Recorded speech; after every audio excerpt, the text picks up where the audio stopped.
Olá, pessoal, sou Felipe, vou dar continuidade à apresentação com o grupo Hemiptera. Esse é um grupo grande e diversificado de insetos, possui cerca de 85 mil espécies, que variam consideravelmente na forma do corpo, asas, antenas, histórias de vida e hábitos alimentares. Muitas espécies que parasitam plantas exibem uma estrutura simplificada sem asas, olhos ou antenas, e considerando essa diversidade, não é surpreendente que as autoridades mais antigas reconhecem duas ordens para estes insetos: os Hemiptera, ou os percevejos verdadeiros, e os Homoptera, que inclui as cigarras, os cercopídeos, os pulgões e os seus companheiros.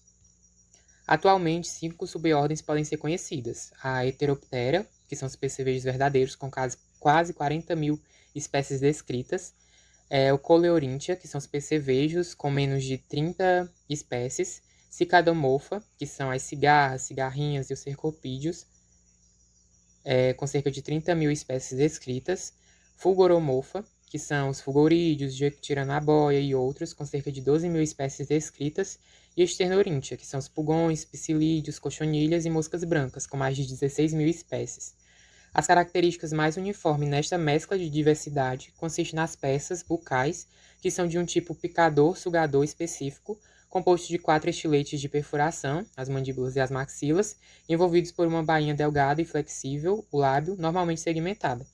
As maxilas se encaixam no rosto para formar 2 canais, um canal alimentar e um canal salivar. Não há palpos, embora certas autoridades acreditem que algumas estruturas em forma de lobo no rosto de alguns percevejos aquáticos representem palpos vestigiais. As peças bucais dos hemipteras são utilizadas para sugar a seiva de plantas, mas em muitos percevejos verdadeiros são utilizados para sugar sangue. O rosto origina-se na parte anterior da cabeça, na subordem Heteroptera, na parte posterior da cabeça, na subordem Alctenorhynchia, e do ponto entre as pró-coxas em Sternorhynchia. As asas anteriores dos Heteroptera são muito características, constituindo em uma porção basal endurecida ou espessada e uma porção apical membranosa. Esse tipo de asa é chamado de hemiélitro. As asas posteriores são completamente membranosas e um pouco mais curtas que as anteriores.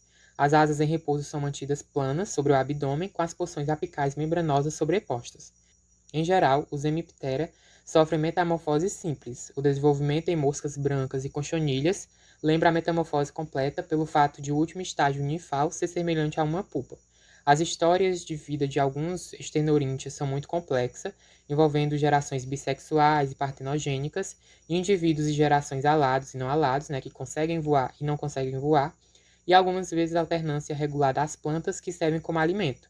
Algumas espécies transmitem doenças aos vegetais e alguns Heteroptera são vetores de doenças de vertebrados de sangue quente, incluindo os humanos. Muitas espécies constituem pragas sérias de lavouras e algumas fornecem produtos úteis como goma laca, corantes e outros materiais. Indo para nossas curiosidades, a gente vai iniciar com a doença de Chagas, né? A doença de Chagas, ela foi descoberta pelo sanitarista brasileiro Carlos Chagas, que na ocasião combatia a malária no interior de Minas Gerais. O vetor da doença é o protozoário Trypanosoma cruzi, que usa o barbeiro como hospedeiro. O barbeiro, né, faz parte do nosso grupo que a gente está estudando. O nome barbeiro ele se deve ao costume do inseto picar as pessoas na região do rosto. No Brasil também foram registrados casos da infecção transmitida por via oral com pessoas que consumiram caldo de cana ou açaí contaminado por esses insetos. Nossa próxima curiosidade, né, tem por título Massacre das Cochonilhas. Em relação, né, ao carmim, que é um corante vermelho extraído desses animaizinhos. Esse corante ele é utilizado na indústria alimentícia. A cochonilha é um inseto típico de habitats da América Central, como México e Peru. O corante carmim consumido no Brasil ele é importado do Peru e nessa produção desse corante, bilhões de cochonilhas são mortas, né, para produzi-lo. 70 mil fêmeas de cochonilha são mortas para se obter meio quilo desse corante. Nossa próxima curiosidade é a goma laca. A goma laca é feita de laca, uma substância química produzida pelos membros da família Querridae, que são os insetos da laca. Ela é extraída da secreção resinosa de um pequeno inseto chamado Laccifer laca. 2 vezes por ano na Índia e na Tailândia, milhões de larvas com aproximadamente 0,4 milímetros de comprimento se prendem nos galhos novos e macios de certos tipos de árvore. Cada larva insere seu probóscide na árvore e então secreta um revestimento protetor que consiste em uma escama vermelho escuro e outra substância amarela avermelhado, chamado de resina laca. Nossa próxima curiosidade é sobre a jequitiranaboia, né, que aqui na nossa região a gente conhece só por tiranaboia, e a gente até falou na aula passada, né? Ela vem da ordem Homoptera, a Fugora lanternária, né, que é o seu nome científico, é conhecida popularmente como jequitiranaboia. Gosta de voar à noite em florestas tropicais, é comum em terras brasileiras. Quando pousados, tem o hábito estranho de andar de lado e para trás. Alimenta-se do néctar de frutas e seiva de vegetais, retirados por sucção através do seu apêndice bucal. Este inseto ele vem acompanhado por várias crenças indígenas. Segundo a lenda, caso ele pouse em uma pessoa ou em uma planta, esta secará completamente e vai morrer. A crença é originada do fato de os animais serem, né, por vezes encontrados em troncos secos, e acredita-se que ao sugar a seiva, ele leva, né, aquele indivíduo à morte. Na realidade, é um inseto inofensível, o contato físico com ela não causa nenhum mal.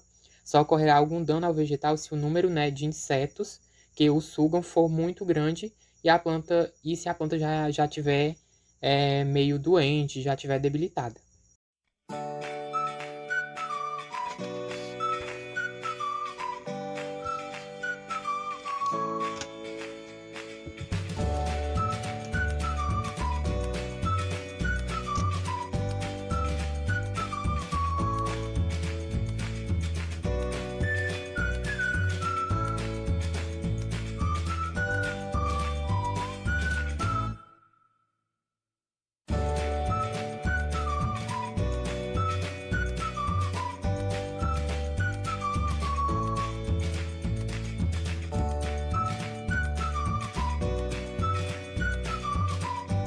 Partindo para o nosso modelo didático, pessoal, aqui a gente tem um desenho, né, esquemático da parte ventral da cabeça de um hemiptera.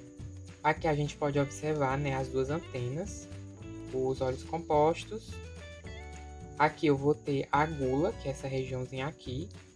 Mais ventralmente eu tenho o labro, que é essa região aqui. E aqui, dando continuidade, eu vou ter o aparelho, então, picador-sugador, né, que é típico desse grupo. Como a gente pode observar aqui. Aí, depois, né, essa região aqui eu tenho o labro. Aqui eu vou ter o lábio, né, do animal. Indo mais abaixo, né, no aparelho picador-sugador, eu vou ter o suco contendo os estiletes, né. E aqui a gente pode observar, né, os estiletes projetando-se a partir da ponta do rosto.